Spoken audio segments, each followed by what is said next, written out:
Under a sky heavy with winter snow, a federal agent and her loyal German shepherd stepped onto a helicopter, believing it was a routine escort flight. But in the frozen silence above Northwood, that flight became a trap laid by a powerful mercenary lord. What followed was a fall through treetops, a desperate fight for survival, and a meeting with a reclusive mountain man whose past held shadows of its own. As we journey into this story of loyalty, betrayal, and redemption, let me ask you, where are you watching from? Please comment below and say hello. And if you want to support this channel and hear more stories like this, please press subscribe to join our community. Winter locked Northwood in a hard, bright silence. Far below, the little mountain town was only a scatter of yellow windows and slow plows pushing through buried streets. But up here, the world had narrowed to ridgelines, black pines, and a low ceiling of iron-colored cloud that kept shaking loose steady curtains of snow. A federal helicopter skimmed through a narrow valley, flying low to stay beneath the worst of the winds, rotor wash tearing loose little storms of powder from the treetops as it passed. Inside the cabin, Officer Madison Hyde sat in a gray harness by the sliding door, boots braced wide on the floor. Madison was 30, tall and lean from years of running warrants and climbing stairs instead of posing in gyms. Her shoulders were compact with hard muscle under a dark tactical jacket. Her hands, gloved against the cold, still showed faint white scars across the knuckles when she flexed them. A small, pale line traced along her left jaw, memory of a first big case that had gone sideways in an alley and taught her the difference between trusting paperwork and trusting instincts. Her hair was a deep brown, braided tight to the back of her head and tucked under a black beanie, though a few curls had escaped to frame a face that almost never bothered to hide what it felt. A strong jaw, a nose that had been broken at least once, and eyes the color of storm glass, gray-blue, sharp and restless, scanning the cabin even when she seemed still. She carried herself with the wary calm of someone who had seen too many deals sour in too many rooms, and had learned, slowly and painfully, that the world did not reward naivety. At her boots, Coda lay curled on the rubber floor, his head resting on his front paws in what looked like a lazy sprawl, until you noticed the tension along his shoulders. Coda was a 4-year-old German shepherd, large even for his breed, with a thick sable coat that darkened to near black along his back and lightened to warm tan across his chest and legs. His ears stood tall and alert, pivoting toward every change in engine pitch and every small rattle in the fuselage. His eyes were deep amber, clear and focused, the eyes of an animal who had been taught, gently and firmly, that his world began and ended with the woman sitting above him. A black duty harness hugged his chest. The dull silver badge fixed at the strap bore scratches where Madison's fingers naturally rested. Coda had been a difficult pup at first. Too much drive, too much energy, too quick to charge without thinking, but training and trust had turned that raw fire into something precise. He was brave almost to a fault, but he had also learned her hand signals, her voice, the small changes in her breathing that meant danger was close. He smelled faintly of snow and antiseptic from a recent checkup, and of that warm, living dog scent that never really left him, no matter how many briefing rooms he lay in. "How's the sightseeing tour?" a voice asked over the headset, dry humor woven through the rotor noise. The pilot, Chief Warrant Officer Colin Mercer, was visible through the open gap to the cockpit. A broad-shouldered man in his 40s, with a weather-creased neck and a posture that somehow managed to be relaxed and ready at the same time. Mercer had the rough edges of someone who had flown too many missions in too many bad places, fine lines at the corners of his eyes, a jaw darkened with the permanent shadow of stubble, and movements that always left him one step from the controls even when he was just stretching his shoulders. Madison had watched him on the tarmac, the way he walked his gloved hands over each panel and blade like he was checking a friend's pulse. He was the kind of man who had flown through enough storms to know when to joke and when to shut up. "Cold, white, and repetitive," Madison replied. "Our VIP is thrilled." She tipped her chin toward the opposite bench, where a man in his late 20s sat cuffed to his seatbelt. Tyler Gage was the kind of witness the Bureau called secondary in official memos, and guy who knows just enough to be dangerous in the bullpen. He was thin inside a borrowed green parka, the coat hanging off his narrow frame. His blonde hair, cut short in a rushed, uneven way, stuck out under a knit cap. His blue eyes had the exhausted, strung-out look of someone who had spent too much time under fluorescent lights and not enough under a real sky. There was a jittery energy to him, as if his bones still remembered the rhythm of nights spent running errands for men he should never have met. "Thrilled," Tyler echoed, his voice a dry rasp. "That's exactly the word." His gaze kept flicking between the small cabin window, the sliding door, and Madison, like he couldn't decide which one he trusted least. Underneath the fear was something else: calculation.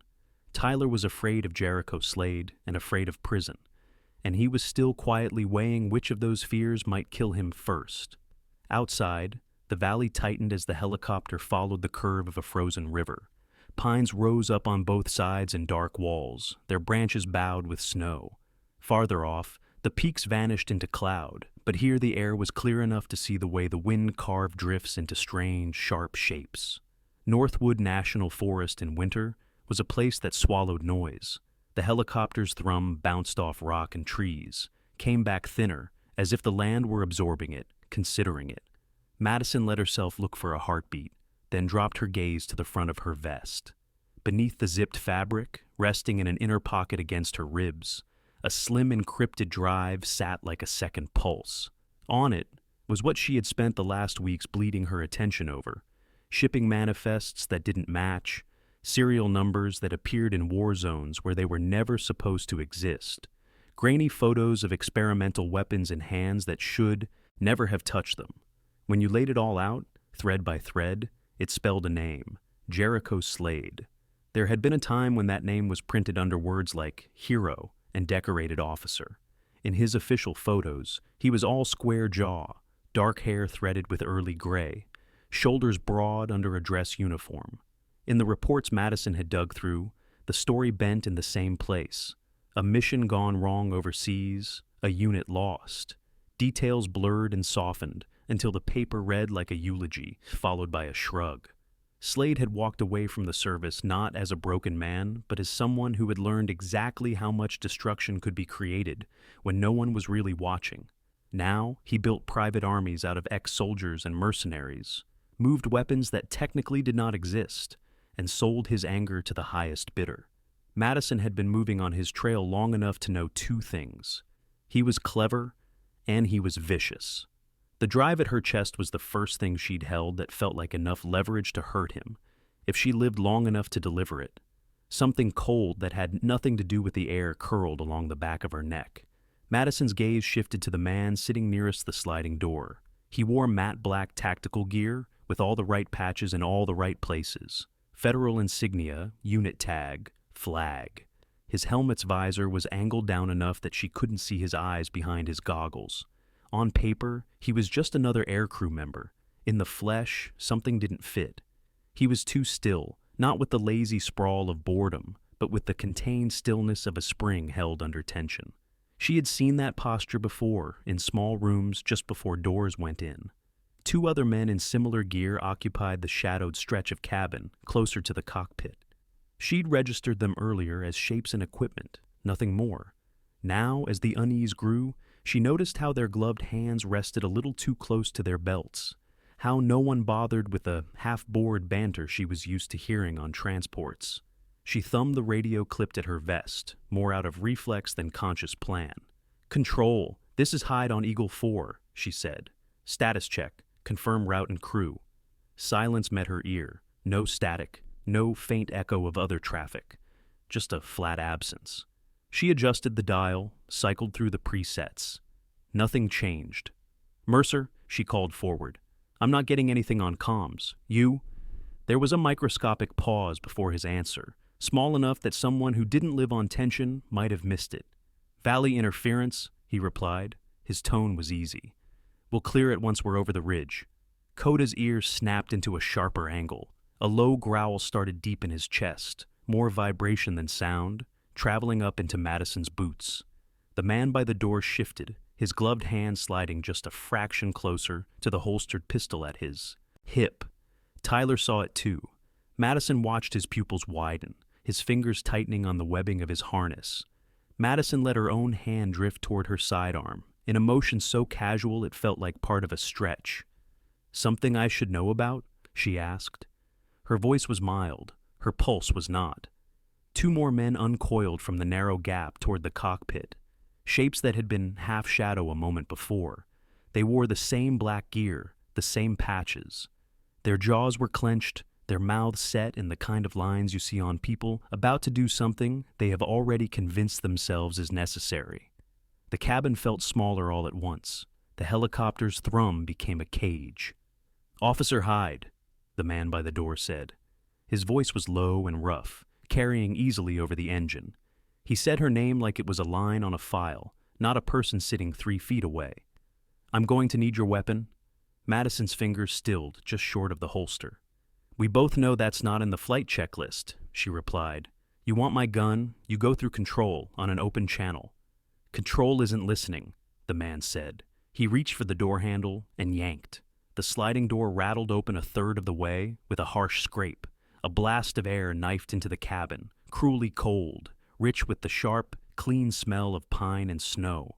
The treetops rushing beneath them looked suddenly horribly close. Coda surged to his feet, every hair along his back rising, lips peeled from his teeth in a snarl that left no room for misunderstanding. Madison tapped 2 fingers against his harness in the pattern that meant wait, though her own body wanted to lunge too. In the cockpit, Mercer stayed silent. That silence was its own confession. "You realize there's a paper trail?" Madison said. Her words came slower now, measured. "Clearances, flight logs, my comms up until 30 seconds ago. You're not ghosts, you're names, faces, and paychecks." "You think Jericho Slade can't afford an eraser?" the man replied. Then he moved. His hand snapped down and in. In one efficient twist, her pistol was out of its holster, and in his grip, the muzzle pointed down and away with the ease of long practice. At the same time, one of the other men seized her wrists, yanking them back and binding them with plastic cuffs so tight she felt the bite immediately through her gloves. Coda lunged, his snarl exploding into a full, furious bark. The third man was already there with a syringe in his hand, the needle glinting in the gray light. It jabbed into the thick fur at Coda's neck. The dog jerked, teeth clacking an inch from the man's forearm, then stumbled as the sedative began to work, turning his movements sluggish, like he was suddenly running underwater. "Easy, dog," the man with the syringe muttered, though his voice trembled enough that the word easy sounded like a lie. Madison twisted against the cuffs, heart slamming. "I Slade bought you," she said. She didn't phrase it as a question. She needed the answer to be clear, if only for herself. "Jericho Slade doesn't like prosecutors who get too close," the man by the door said, "or agents who forget when to back off." Tyler made a choked sound. "You told me I'd be protected," he said, staring at Madison as if she could somehow argue the bullets away. "You said if I talked—" "Shut up!" one of the men snapped, but none of them moved toward him. Their focus was fixed on Madison and the open door. Outside, the valley walls leaned in. They were flying so low now that snow-coated branches seemed to scrape the underside of the aircraft. In another winter, another life, this low-level pass might have been nothing more than a skilled pilot showing off. Today it was a convenient height for a body to disappear into trees and drifts. Snow would keep secrets the law never even knew to ask about. "You don't have to do this," Madison said. There was no begging in it, only a hard, worn-out kind of conviction. "Slade will overreach. Men like him always do. When he falls, the things you're doing now will be the chains that drag you down with him. You walk away, you still have a chance to live long enough to hate what you did instead of dying for it." For a tiny moment, the man's jaw tightened, something like regret flickering through his eyes. Maybe once he had believed in words like oath and service. But whatever softness had been there had been carved away. "We all die somewhere," he said. He stepped closer, fisted a hand in the back of her harness, anchoring her as the wind howled through the open door. The cold bit into her exposed cheekbones, stung her eyes, clawed at her breath. Beside her, Coda staggered forward until his shoulder pressed against her leg, teeth still bared in a slow, struggling growl. Tyler squeezed his eyes shut. The pilot said nothing. Below them, the snow-buried treetops reached up like dark, waiting hands. "This," the man said, his voice gone flat as stone, "is the end of the line for you." And with the white wilderness of Northwood rushing past beneath them and the wind screaming through the open door, Madison felt the world begin to tilt toward the fall. The wind hit Madison like a punch. For a fraction of a heartbeat, she saw nothing but flurries of snow streaking sideways and the blur of treetops rising to meet her. Her body was yanked back suddenly. Her harness had snagged against the metal rung of the helicopter's external ladder. Pain tore across her ribs as her momentum jerked taut against the restraint. Her breath exploded from her lungs in a harsh grunt, and for a disorienting instant, her spinning fall turned into a suspended hanging over the void. The world was a roar of rotor blades, of wind, of the sickening combination of motion and stillness as she dangled in midair. Her wrists were still bound behind her, plastic cuffs cutting deeper by the second. The freezing air stabbed at her exposed cheeks, forcing tears from her eyes that froze almost before they could fall. She didn't scream. Madison Hyde had learned at a young age that panic only wasted oxygen and time. Even now, her mind, fierce, trained, stubborn, began working. The metal rung was scraping at the strap of the harness, shredding fibers. It would not hold long. Maybe seconds, maybe less. Below and slightly behind her, she saw movement, a second body tumbling past her. Coda. He had been pushed from the helicopter only a breath after her. Now, as gravity claimed him, the German shepherd twisted in midair, paws scrabbling instinctively. The drug was still in his veins, muddling his balance and stealing the sharpness from his reflexes. But instinct and determination still burned under the sedation. Coda's eyes were wide, amber flashes in the white blur of snow. His body hit the upper branches of the pine canopy before Madison did. The sound was not a crack, but a soft thudding series of impacts, branches giving way, snow cascading off in clouds as his harness caught briefly, stretching, then slipping free.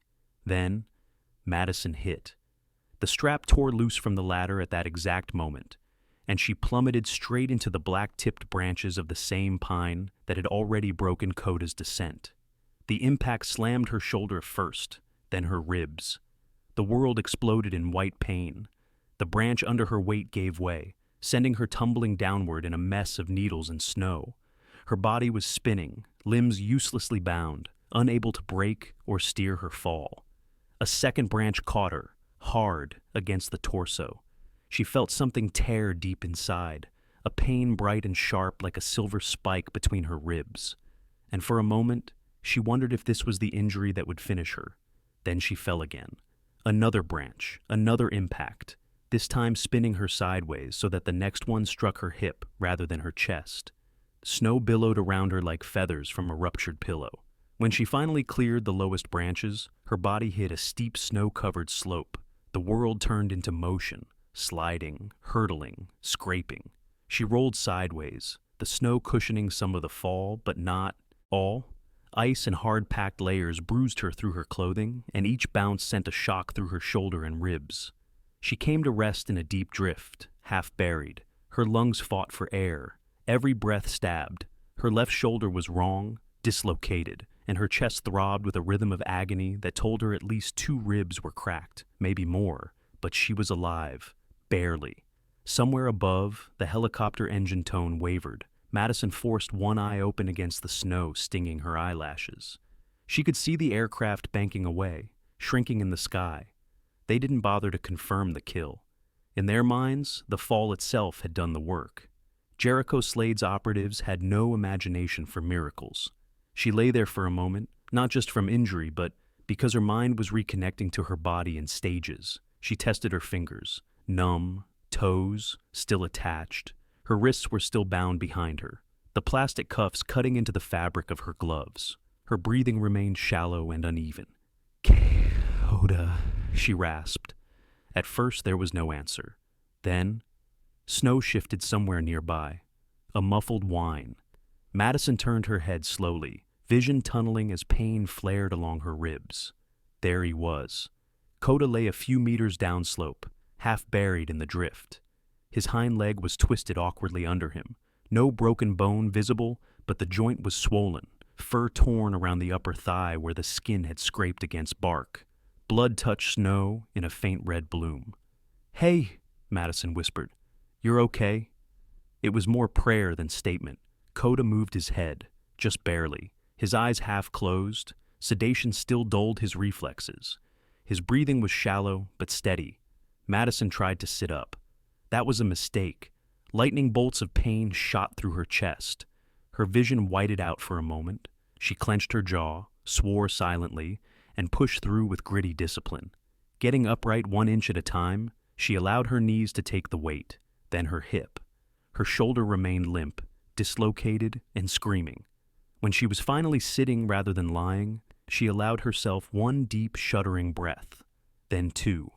Then she crawled awkwardly toward Coda, dragging her bound arms behind her like dead weight. "Good boy! Hold on!" Coda's eyes flickered open further at the sound of her voice. Recognition, strain, loyalty, it was all there, even drowsy. When she reached him, she leaned her forehead to his. Snow melted briefly where their warmth met. "You're not going anywhere," she murmured.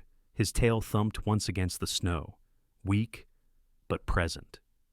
Madison pulled herself to her knees again and scanned the environment. They were at the bottom of a long, sloping run of snow, beneath a canopy of trees whose branches still swayed slightly from their fall. The sky overhead was a blank gray lid. Snow continued to fall, not heavy, but steadily, whispering across the ground, beginning to cover tracks and blood and broken branches. She listened. Nothing. No voices, no crunch of boots, no helicopter returning. That was good and bad. They had time. They had isolation. But they also had cold, injury, and no comms. She forced herself to think through the pain. First, stabilize. Second, shelter. Third, find a communication method. They were far off any trail. This was deep wilderness. Without help, without movement, they would freeze long before the drug wore off fully. She leaned back, raising her bound wrists to the lowest branch of a nearby sapling. She pulled once, twice, then again, using the rough wood to saw at the plastic cuffs. Each movement tore at her shoulder and ribs until blackness rimmed her vision. But she kept going. She had taken worse. She had survived worse. The fifth pull finally snapped the plastic. She cried out involuntarily, but she was free. Her arms dropped forward, and then she screamed as the pain in her shoulder spiked. She grit her teeth against it. She could barely move the arm. It would need to be reset. But later. For now, she crawled back to Coda. She checked his leg, swollen, painful, but joint intact. "Stay with me," she said softly. Coda blinked. She slid one arm, the good one, under his chest. Grunted with the effort. He was heavy, 80 pounds of muscle and devotion. His body leaned into hers, trusting. She managed to drag him a meter at a time, toward a thicker stand of trees where the wind was slightly less brutal. But then something made her stop. She listened. A distant rumble, not helicopter blades, not engines. She recognized it. The sound of shifting snow on a slope echoes in a specific way. An avalanche? No, smaller. A snowslide coming down somewhere above, but not toward them. Still, it reminded her. The forest had its own dangers. They had to move. She scanned again, turning slowly. Through the trees she caught the faintest shape. Smoke? Not quite. More like a smudge of darker air rising against the flat gray. Not far. A mile, perhaps. Maybe less. A cabin? A campfire? Madison's heart jerked with cautious hope. She took Coda's harness in her grip again.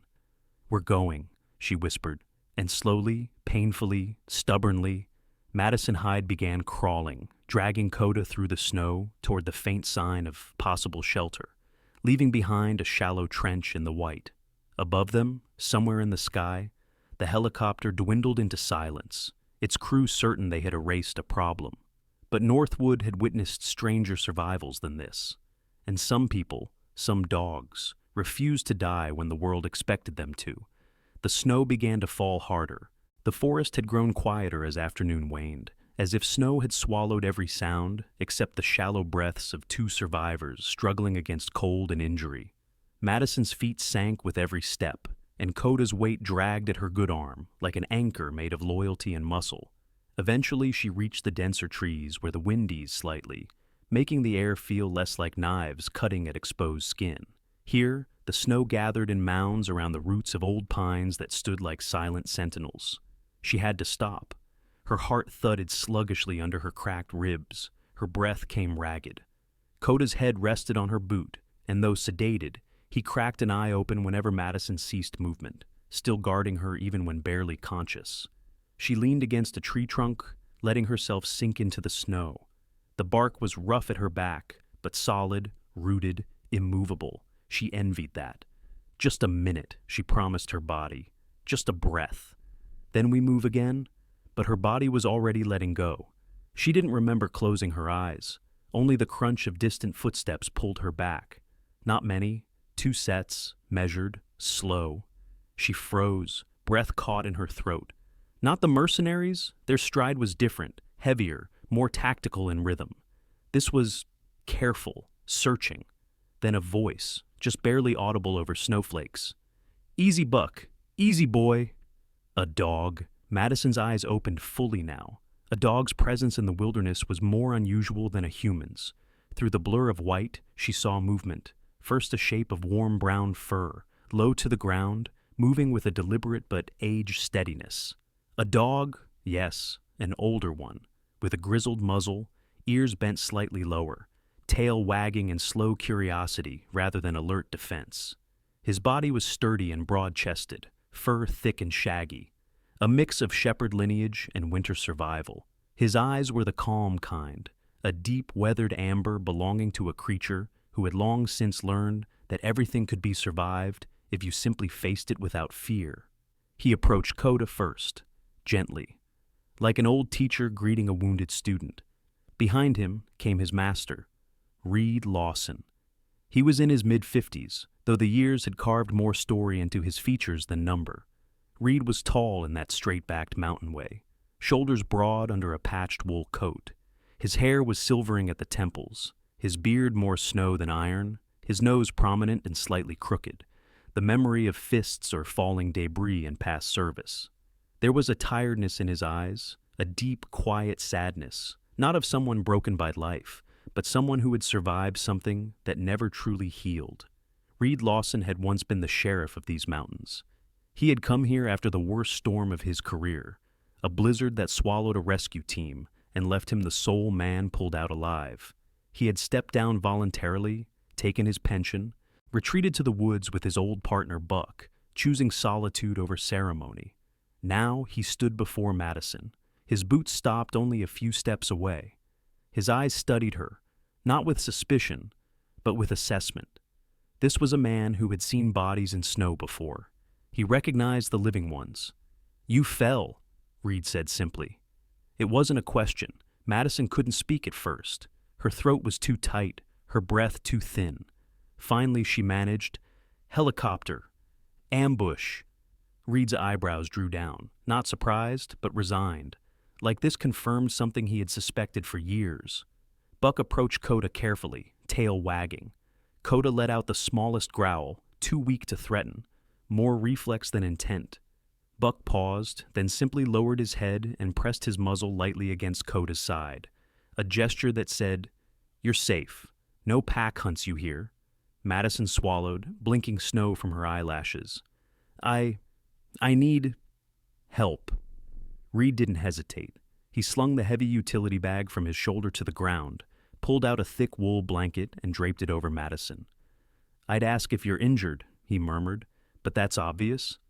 His voice was calm, deep, textured like gravel, steadying in how certain it sounded.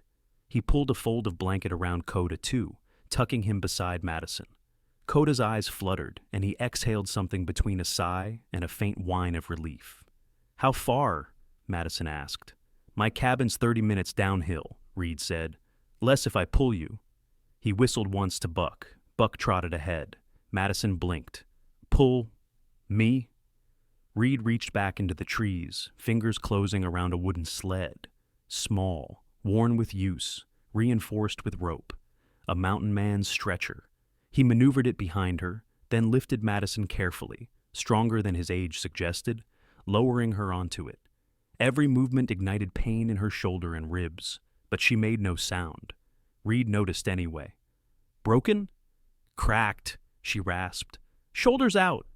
"We'll fix it by the fire," he said, and Madison Hyde believed him. Then he lifted Coda, heavy, but this man had hauled heavier burdens. He placed the dog gently at her side, tying him in with cloth straps as carefully as one might tie in a child. Reed picked up the rope and leaned into the pull. Buck took point, nose to the ground. The sled began to move. Madison let her head rest against Coda's flank. She could hear his heartbeat, slower than normal, but steady. She was slipping again into blackness, but she remembered something, enough to force her eyes open one more time. "You knew something happened when you heard the helicopter?" Reed didn't turn around. "I heard the rotor behavior," he said. "It wasn't flying search. It wasn't flying transport. It was flying disposal." A chill that had nothing to do with wind slid down Madison's spine. Reed continued, voice low. "Soldiers fly high when they want to live, but someone who wants to lose a body," his steps never faltered, "flies low." And Madison realized this man did not just know the mountain, he knew death. The trek down the slope was slow, methodical. Reed chose terrain that was shielded by the forest canopy, so the sled would not be visible from the air. Snow fell darker here, quieter, a muffled veil over wounded fugitives. Once or twice Reed paused, checking distant sounds, reading the forest. Madison drifted between consciousness and shallow sleep. Through the haze she sensed safety, not absolute, but enough.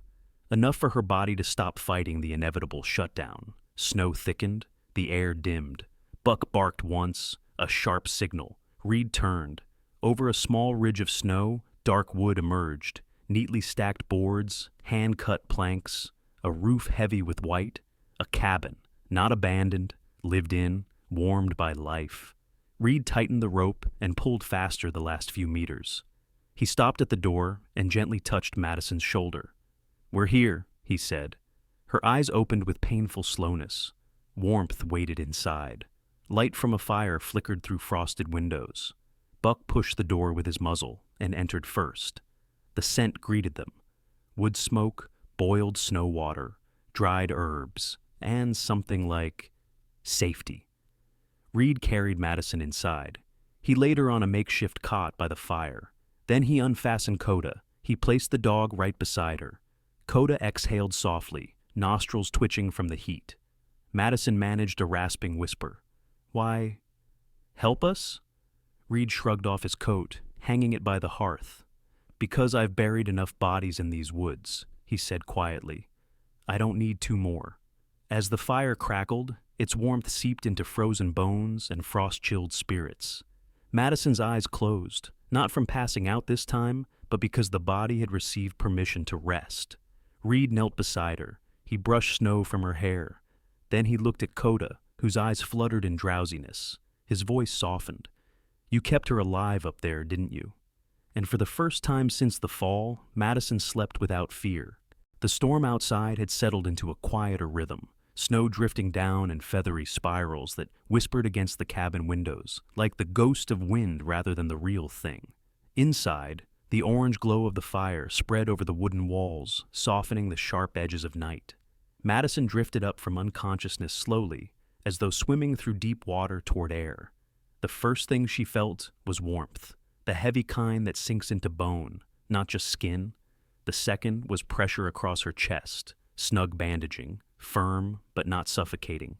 The third was the familiar scent of Coda nearby, that comforting dog smell of fur and frost and something loyal and alive. She opened her eyes. The ceiling was low and wooden, beams visible. The cabin's interior was simple, shelves lined with jars and tools, a heavy table scarred by years of use, boots drying by the fire.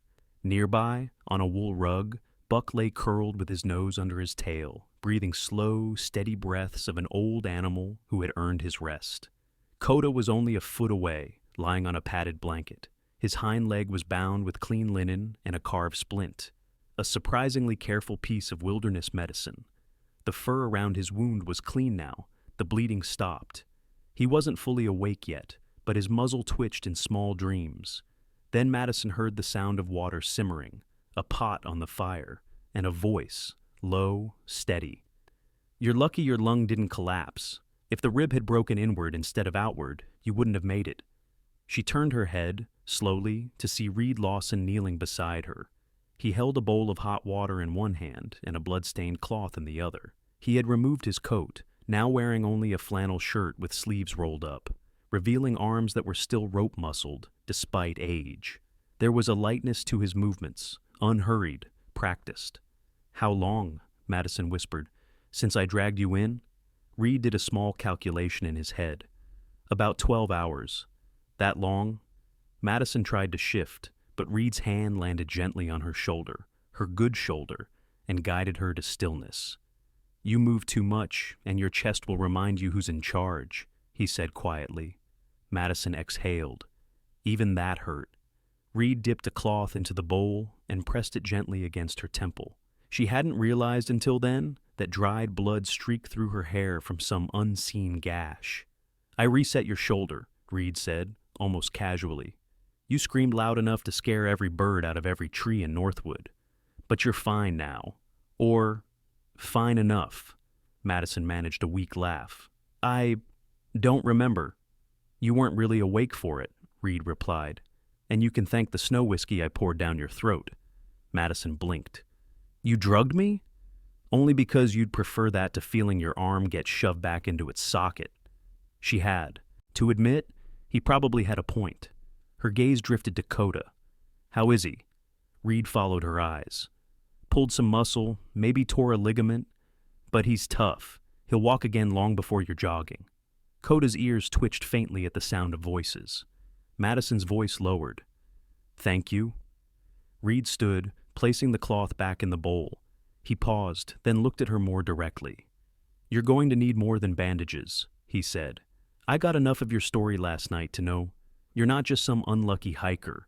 You're involved in something bigger, something that could get you, me, and every living thing in these woods killed if we're not smart." Madison's heartbeat sped up slightly. "I told you. Jericho Slade buys weapons, moves them, sells them, kills witnesses. I know." Reed finished the thought with a grim nod. "You're not the first person he's tried to disappear in these woods, but you might be the first that landed near enough for me to find." Madison frowned. "You've encountered his people before?" Reed hesitated, then leaned back on his heels. 15 years ago," he said, voice lower, "there was an incident. A hiker reported seeing a military crate dropped from a low-flying aircraft. We investigated. The file ended up sealed tighter than a submarine hatch. When I pushed for answers, I was warned off.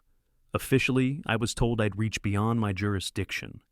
Unofficially," his jaw clenched, "people died." The fire snapped loudly at that moment, as though punctuating his words. "What kind of people?" "Good ones," Reed replied. "Ones who trusted the system. Ones who believed in law and badge." Madison absorbed that in silence. Reed slowly stood, joints stiffening. He crossed to a small shelf, pulled down a battered radio, portable, military style, scarred from years of use. "We'll need to get you out of here," Reed said. "And we'll need to do it with speed and thought. But communications are dead down here. This valley is a bowl. Even emergency channels can't penetrate it." Madison remembered what she had sensed before passing out. "You have an antenna somewhere." Reed nodded. "On a ridge 1/2 mile east. Built it years ago for SOS relays. Still carries a signal when the storm isn't too thick." "And we can call for help?" "We can try, but don't mistake help for safety. If Slade has reach inside federal channels, and I'm certain he does, an open call might bring rescuers." Reed's lips curled into something between anger and caution. "Or executioners?" Madison shifted slightly, wincing. "We can't just sit here either. He won't trust the fall. Someone will check." Reed's expression said he'd already thought that. "A tracker?" he murmured. "Slade will send one, maybe more. They'll find the landing site, the branch damage, the blood. They'll extrapolate direction. And follow the trail," Madison finished grimly. Reed shook his head. "Not if there isn't one to follow." He crossed to the door, opened it slightly, and gestured outside. In the snow, Madison saw nothing. No drag marks, no footprints, no sled tracks. The snow was smooth. Buck and I swept your path after we got you here, Reed explained. Snowfall helped erase the rest. Madison stared at him. You wiped the trail. Reed shrugged lightly. I've spent a long time living in these woods. When you stay invisible, you stay alive. He pulled his coat back on. We leave at first light. Madison tried to sit up. Her body protested, but she managed. Reed, I need to bring evidence back. I have an encrypted drive. Reed nodded. Understood. Slade can't keep doing this, she said quietly. He's already bought people in the Bureau, maybe higher. If he figures out I survived, he'll hunt you, Reed finished. Madison closed her eyes. And not just me, anyone who helped me. When she opened them again, she found Reed watching her, not with regret, with acceptance. If I'd wanted a quiet life, he said calmly, I would have moved to Florida. I stayed here because sometimes trouble needs punching in the teeth. And you, Madison Hyde, are a fist worth throwing. Silence hung between them then, not heavy, just honest. From the rug, Buck lifted his head, sensing a shift in the air. Coda blinked awake for the first time, letting out a rough huff, then attempted to lift himself, failed, and settled with his muzzle resting on Madison's arm. She stroked his head gently. We're not done, boy, she murmured. Not by a long shot. Outside, the snow continued to fall gently. Inside, the fire burned brighter. And somewhere beyond the ridge, a tracker hired by Jericho Slade was already reading the broken branches and faint scuffs in the snow, closing in. But Madison Hyde would not meet death as a nameless disappearance. She had Reed, she had Coda, she had the drive, and she had something Slade had never understood. Some people break, some people bend, and some people only sharpen under pressure. Dawn did not arrive gently in Northwood. It bled into the sky like pale milk, washing darkness out of the snow until shapes emerged in ghostly blue. Frost clung to every branch, every window pane, every piece of exposed metal like a crust of cold lace. Madison stirred awake with a sharp inhale. The motion radiated pain from her ribs, but she forced her breath steady. She was no longer dying, just damaged. Reed was already awake, had probably never slept. He moved like someone used to early shifts and long watches, efficient, quiet, deliberate. He was strapping the smaller sled to his waist, testing the rope tension with a firm pull. His flannel shirt was replaced with a thick wolf-gray parka and insulated trousers, heavy boots laced tight. He looked like a man carved from the forest rather than living in it. Coda lifted his head, blinking himself conscious. His injured leg remained braced, wrapped snugly, keeping him mobile but limited. Buck nudged the younger dog with his nose, gentle encouragement, like a weary mentor training a stubborn fighter. Madison sat up slowly. Her chest ached, but her breathing was steadier than the day before.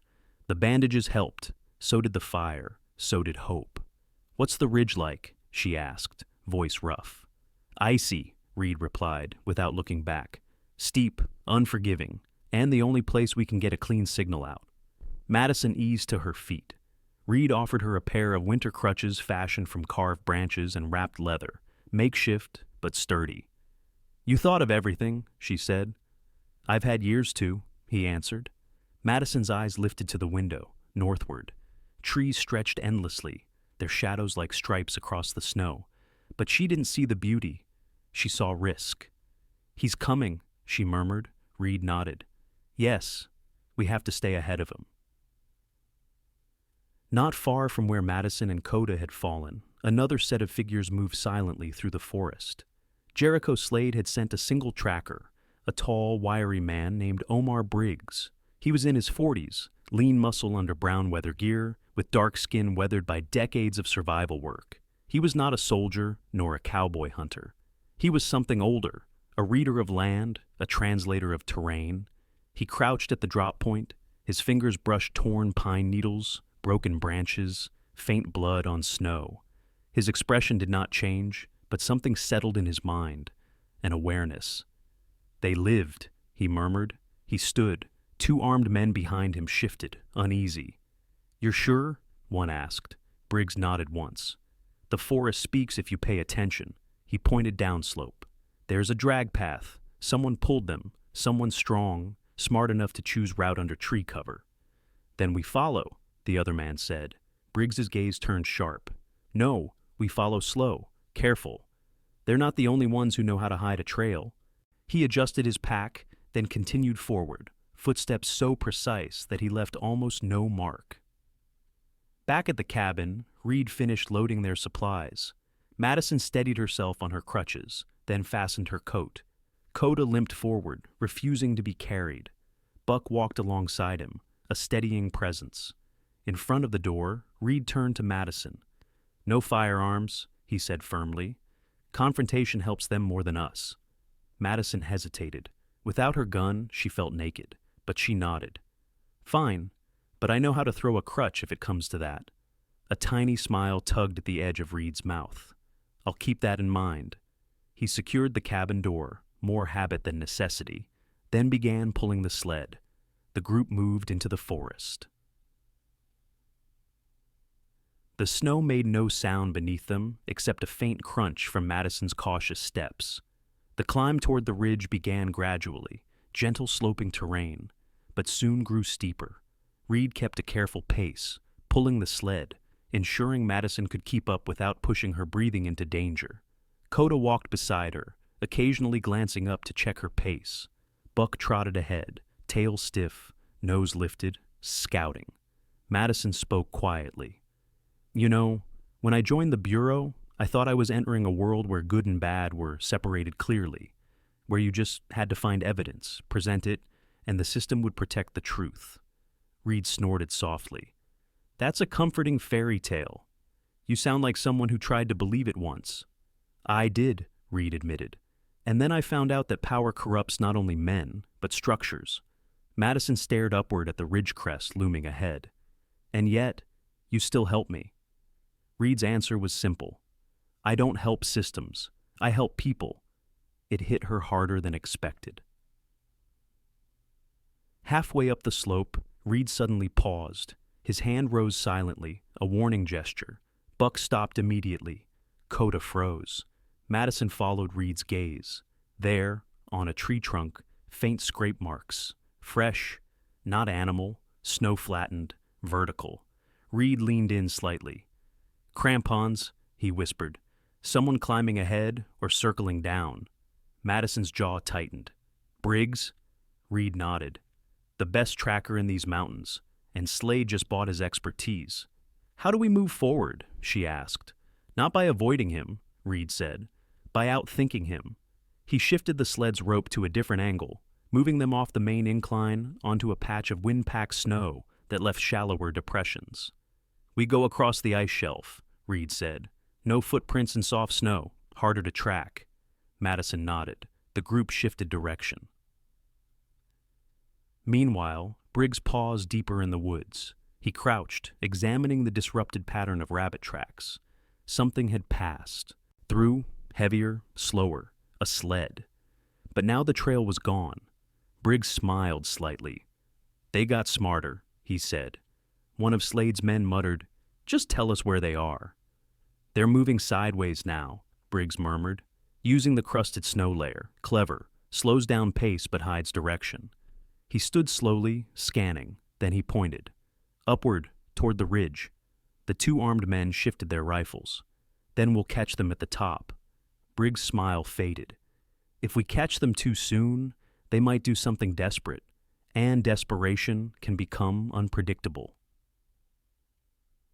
Up ahead, Madison's breathing had grown harsh, her ribs burning, but she kept moving. Reed finally stopped at a wide, frozen rock shelf. The wind struck harder here, biting through fabric. "There," he said. She followed his finger. At the top of a jagged, icy climb, maybe 20 meters upward, stood a hooked metal mast. Thin, tall, almost invisible against the bare winter sky. The antenna. Madison's pulse quickened.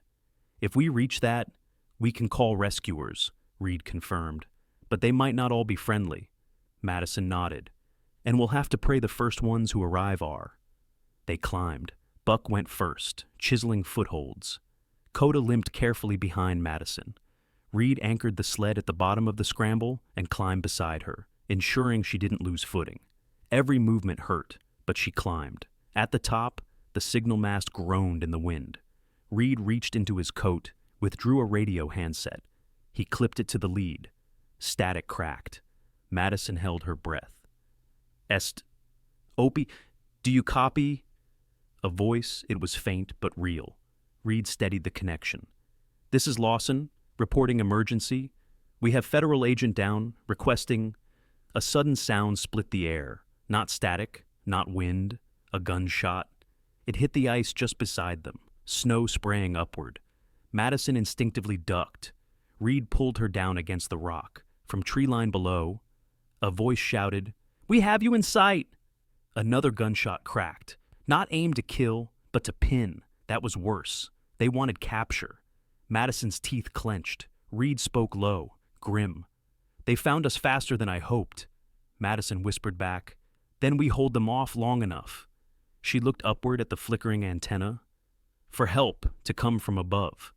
Coda snarled behind them, slow, weak, but fierce. Buck stood between them and danger, silent, braced. The war for survival had gone from hidden to open.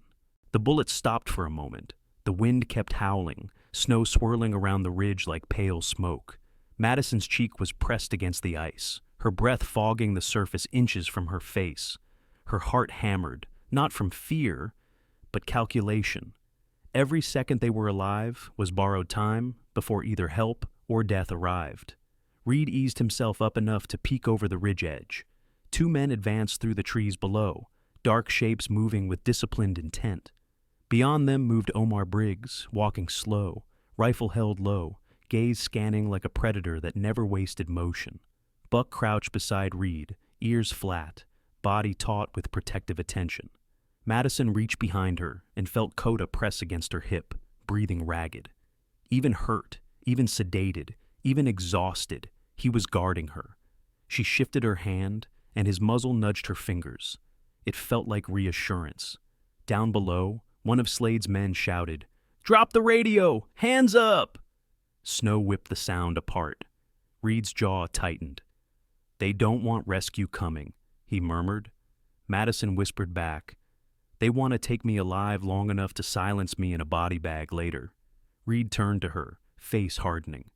"Then we give them a different outcome." He rolled aside, lifted the radio again, but didn't speak. Instead, he toggled a sequence of quick clicks, short, long, short, short, long, into the line. Madison recognized it, not Morse by textbook, but a tactical distress code used by isolated operators. Below, Briggs stopped walking, his head turned. He had recognized it too. Madison's stomach twisted. He used the same code, which meant he'd been one of them once. Reed ducked back down as a bullet cracked across the ridge, slamming into the rock where he'd been. Shards of ice peppered their backs. Madison clenched her teeth. "We need another angle." Reed scanned their surroundings. A ledge of rock curved around the ridge point, a narrow, icy walkway hugging the cliff face. "If we move sideways," he said, "we can break line of sight. They'll assume we stayed pinned. We buy minutes." Madison nodded. "I'll go first." Reed shook his head. "You're injured, and you're the one they want." That wasn't accusation. It was fact. Madison began to protest, but Reed had already moved, crouched low, sled anchored, rifle left behind. He wasn't playing soldier. He wasn't escalating the fight. He was creating options. Buck moved beside him like a shadow. Coda stayed pressed to Madison's side, too injured to move quickly. Madison stroked his neck. "We'll follow in a second," she whispered. Reed reached the curve first, hugging himself to the stone, boots slow and careful. Snow fell off in slow motion through the air far below them. Then, voices below. "I see them!" Gunfire ripped upward. Reed flattened against the wall. Madison inhaled sharply. But then, something cut through the chaos. The distant chop, chop, chop of a rotor. Madison's head snapped upward, low, but approaching, fast. A second helicopter, not Slade's, but whose? The sound grew, closer, louder, like thunder forced into rhythm. A voice boomed through a loudspeaker. "Federal rescue! Drop your weapons!" Slade's men froze. Their plan had not included this. Madison looked at Reed. He looked back. Maybe, just maybe, Help had come from the right side. The rescue helicopter angled into view, sleek federal white, emblazoned with identifiable markings that didn't need secrecy. Spotlights cut through snowfall, illuminating the ridge, blinding both hunter and hunted. Madison rose slightly, raising her good hand over the ridge. "This is Agent Madison Hyde," she shouted upward.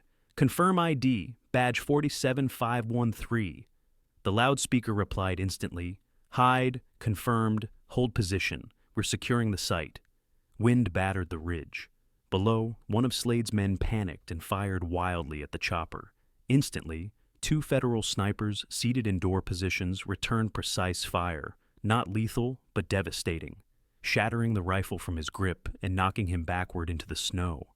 Briggs raised his hand slowly, rifle hanging by a strap, not surrender, but acknowledgement.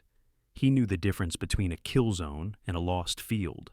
Reed leaned forward, just enough to be seen, hands empty.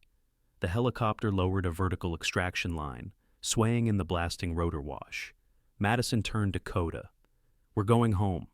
He let out a slow, tired whine, but his amber eyes sparked with instinctive recognition. Buck stepped closer, licking Coda's muzzle once, like farewell or benediction. Two harnessed rescuers were lowered. Madison recognized one, a broad-shouldered Native American woman in her 40s, FBI tactical Tanya Red Crow. Level gaze, tight braids, calm under pressure.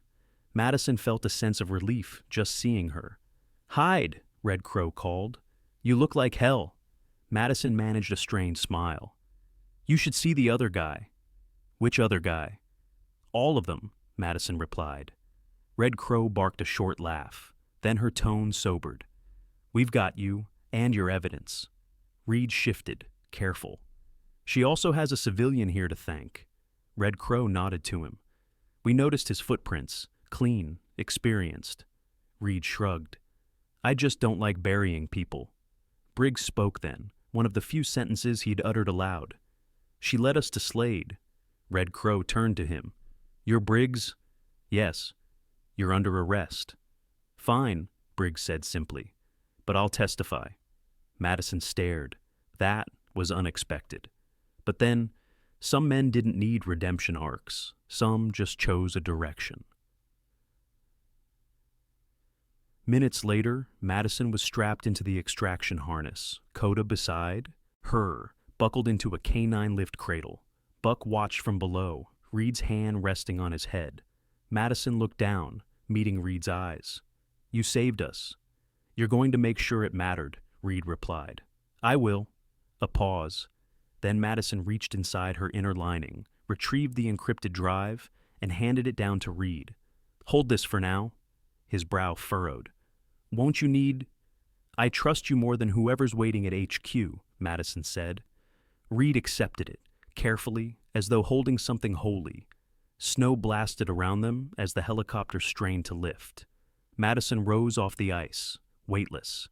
Beneath, she saw Reed and Buck shrinking to figures on a white canvas. She felt Coda press against her. Their survival. Not luck. Choice. Above them, the sunrise finally broke through cloud, warming the horizon in the gold fire. Northwood woke beneath them, an ancient beast stirring under snow. And Madison Hyde, finally, felt like she might live long enough to finish the fight. In the quiet closing of this story, we are reminded that the miracles of God do not always arrive with thunder or bright signs. Sometimes they appear through the loyalty of a wounded dog who refuses to leave his partner, through the compassion of a man who chooses to help strangers instead of turning away, and through the strength God plants in ordinary hearts when all seems lost. In our everyday lives, we each face winters of the spirit, moments of doubt, danger, and loneliness. But God walks beside us even then, guiding our steps, sending help through unexpected people, and reminding us that faith is never wasted. If this story touched your heart, please share it with someone who might need hope today, and leave a comment to tell us your thoughts. Type Amen if you believe in the quiet miracles God sends into our lives. May God bless you and your loved ones with protection, peace, and strength. And if you wish to support this channel so we can continue bringing stories of faith, courage, and redemption, Please press subscribe and stay with us on this journey.